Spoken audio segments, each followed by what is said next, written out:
ঢাকা মাওয়া এক্সপ্রেসওয়েতে আবারও দুর্ঘটনা।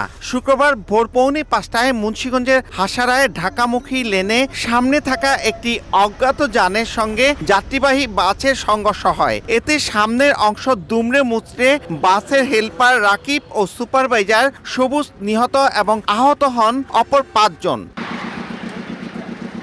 এর পৌনে ৬ ঘন্টা আগে বৃহস্পতিবার রাত ১১টায় মুন্সিগঞ্জের নিমতলায় মাওয়ামুখী লেনে কাভার্ড ভ্যানের পেছনে ধাক্কা দেয় আব্দুল্লাহ পরিবহন নামের একটি যাত্রীবাহী বাস।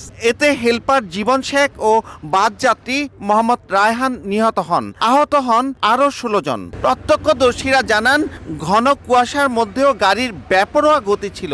চালকের গাফিলতি ও পুলিশের অবহেলাকেই দায়ী করা হচ্ছে। আর এক্সপ্রেসওয়েটিতে দুর্ঘটনার হটস্পটে পরিণত হয় চলাচলকারীদের মধ্যে এখন আতঙ্ক।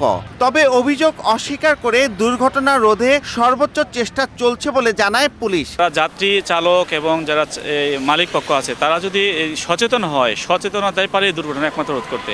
গেল ২ সপ্তাহে ৫৫ কিলোমিটার দীর্ঘ দেশের প্রথম এক্সপ্রেসওয়েটিতে সড়ক দুর্ঘটনায় ১৩ জন নিহত হন।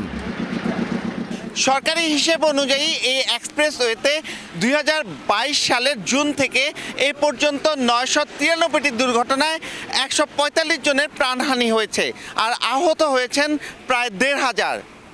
মুন্সিগঞ্জের হাসারা থেকে নাসিরউদ্দিন উজ্জ্বল, সময় সংবাদ।